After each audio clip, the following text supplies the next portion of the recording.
together as a community.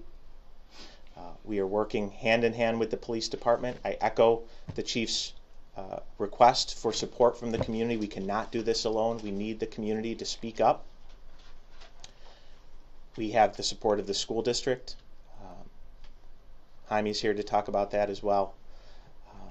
But we will find those responsible, not just for this incident, but all of these recent incidents. They are unacceptable, and those responsible will be held accountable,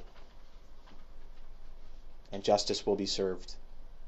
I'd like to ask the superintendent to speak about what we're doing to support all of the children in our city at a time when they need all of our support. Thank you, Mayor, and good morning. I'm heartbroken to be here today for losing another kid in the Syracuse City School District and in the city of Syracuse to the nonsense and the violence that are taking place in our community.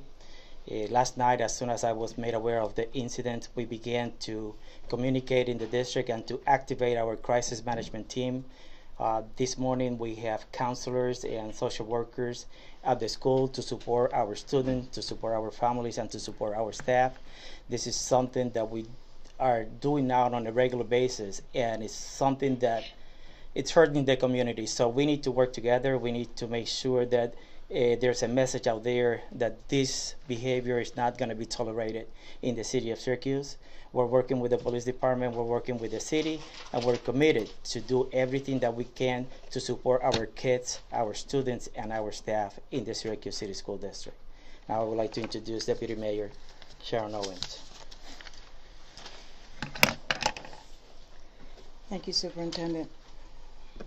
City of Syracuse, here we are again. I've talked to numerous people this morning. Hearts broken, hearing people crying on the phone, wondering what's going on and what can we do. My emotions are high this morning, and emotions of many people in this community are high. People are hurting. People are afraid for themselves, for our city.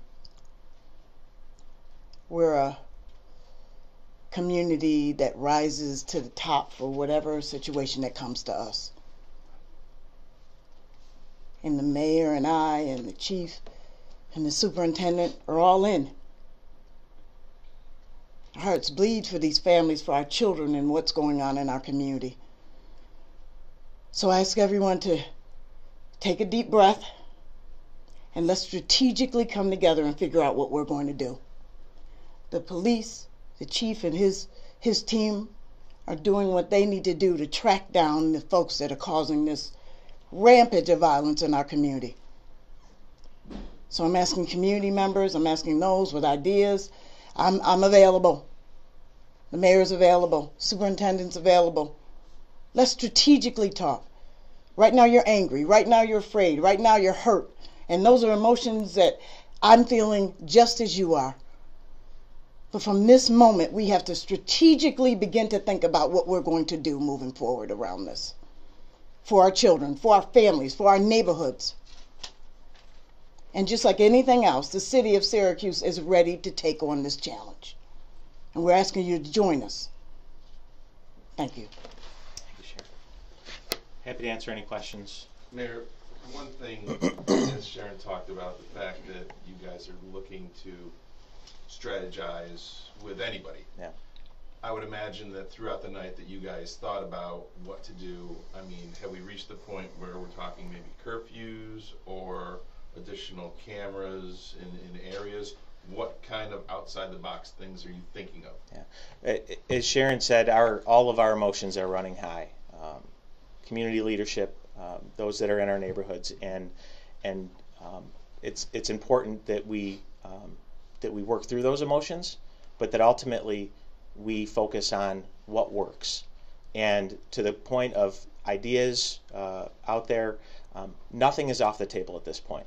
But we are going to look at what other communities are doing, what has worked in other communities, what has worked in our community, and we are going to do whatever we can to stop this cycle of violence in our community. And it's important to note this is not unique to Syracuse.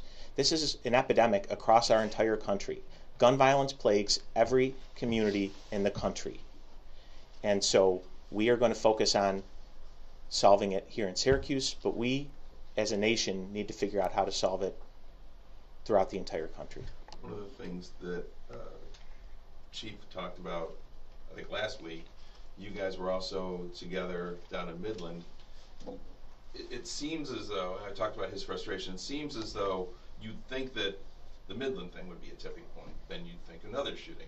I mean, at what point do we actually reach a level where people just have to, you know, take drastic measures to stop these things? One homicide is too many in this city. I hit the tipping point at number 1. And so this is yet another example of the fact that enough is enough. One additional homicide is one too many more. So I hit the tipping point a long time ago, and I think the community has as well. And we're going to continue to fight and bring those responsible to justice. Mayor, this is a 12-year-old. We've seen more kids, a 19-year-old, a 15-year-old, an 8-year-old shot.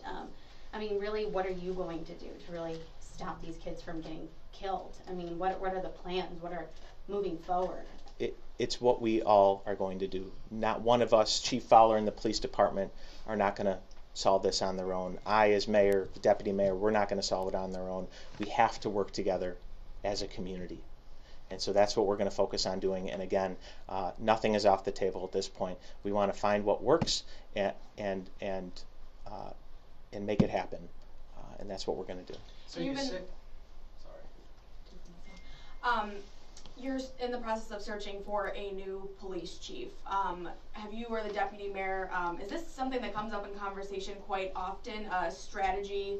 How are you going to fix this? I mean, obviously, that's something a lot of people are concerned about, is keeping these kids safe, and we've been riddled with all this violence now, more than usual. Absolutely. The issue of gun violence, of homicides, has been constant throughout the conversation. We've been having a community conversation for the past year, and the issue of violence comes up time and time again. It is certainly going to be a focus as we make the selection for the next police chief, but as I said, not one person is going to solve this. But someone with like that would be a determining factor, that if someone really has a clear kind of way that everyone can help make this better. Again, we're looking wherever there are solutions, and any individual, including our next police chief, that can bring ideas and focus and ultimately solutions to this problem is going to be welcome here. Mayor, you said you hit your tipping point at homicide number 1, but to the gunman last night, that tipping point clearly wasn't met. What happens? How do you get that message to the people who have the guns, the people who are capable of doing these things? We have to bring them to justice, and we will.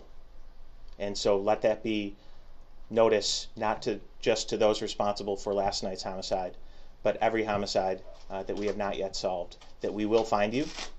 And to those that are thinking about picking up a gun, whether it's in retaliation for this latest incident or a future incident, don't do it, because we're going to find you and we're going to bring you to justice. Chief, quick question for you as it relates. I know a lot of times you can't give answers as far as investigations, but in that area, is that an area where there are a lot of security cameras? Do you look into different businesses, residents that may have that? How do you go about figuring out if you have cameras around it to see that? Yeah, that has become a part of our initial investigation. Once we've secured the scene and everyone's safe, then one of our investigative steps is to comb the area and the surrounding area to look for surveillance cameras. This question is for the superintendent. You have law enforcement, you have the city, but many of these were students at public schools. What can the school specifically do to aid, to help the police force and the city end this violence? I would just slide over and just the mic, thanks. just began our support our students program between the collaboration between the police department and the city school district. We are providing trauma training to our staff. We're working with community agencies, and we have ongoing communication between the chief, myself, and the staff in the district. We are working with counselors, and we have been lucky in the district that these have not gotten to our buildings yet, but need to be proactive. We need to, like the mayor said, like the chief said, and Sharon, that we need to get the message out there that this behavior is not going to be tolerated in our city. And it's got to be traumatic. I mean, these kids are losing their classmates. It's hard for us to comprehend as adults here. It's got to be something, the trauma aspect of this in the schools. Yes, it is. And we're working with our kids to support our kids and to support our families, because it's not only the kids, it's the staff in the building, it's the family. So we need to work together to support each other. What school was he a student at? The student was at Grand Middle School. What grade? He was a 6th grader this year. How do you tell a 6th grade class that their classmate isn't coming back? It's very difficult to do. Very difficult to do. And I was there this morning, and the principal was there, and we had the counselors there to support our kids and to support our staff. It's the message that is hard to deliver. It doesn't matter whether it's an elementary school, high school, or whether it's something in the community. You know, it could be an adult. It's a hard message to deliver. Can you describe, what you observed from the students there and the obviously overall mood of significant loss? The students were very sad. The students were very sad, and we were there to support them. And we will have counselors there all day to listen to them and to provide the support that they need.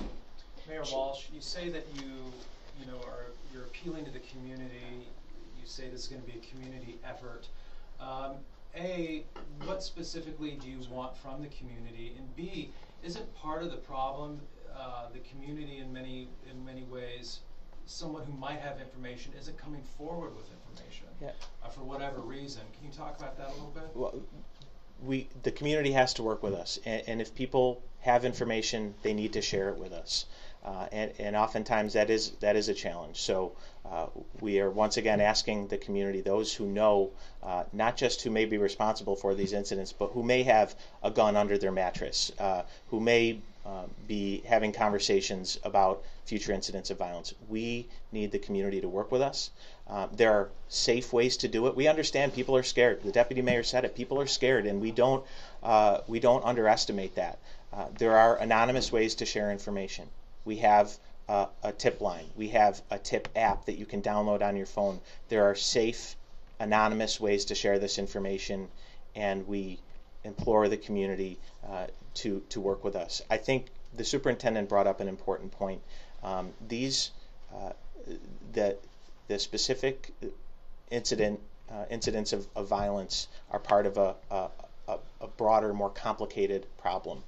Oftentimes, these individuals on both ends of the gun are experiencing trauma, are living in chaos, are living in poverty, and so we need to look at addressing all of the needs of the community, not just on the public safety front, not just on education.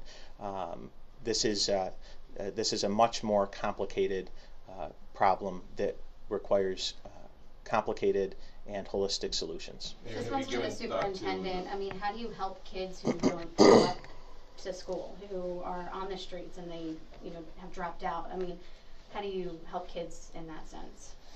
We are working with some community agencies. We have support going to the Southwest Community Center. We have people going into working with the Hillside program, reaching out to kids and trying to get them back to school so they can finish.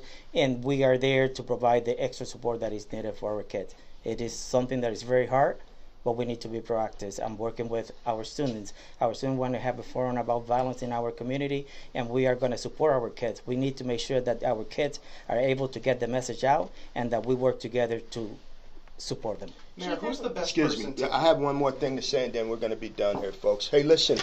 I heard the question about the chief of police, and the mayor's response was not one single person is going to come in and solve this problem. And the mayor's absolutely correct. Don't expect for anyone to come riding in on a white horse to save the city of Syracuse. We have to save ourselves.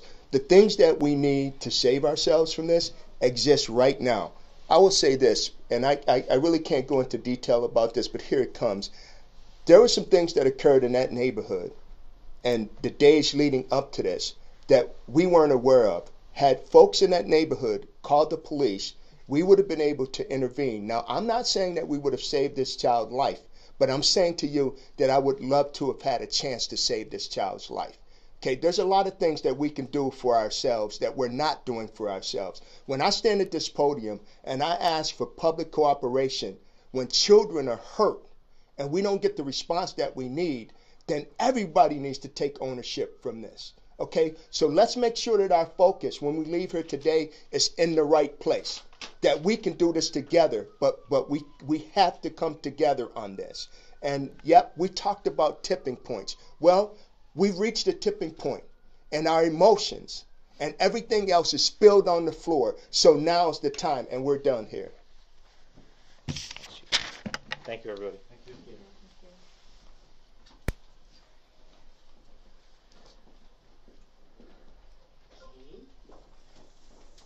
Because my question about the buyback program. Say it was quite simple.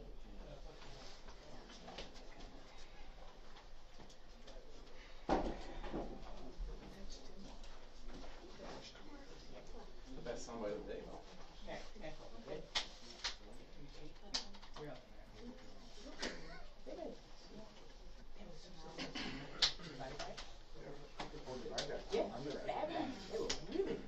We got a lot of guns. Yeah.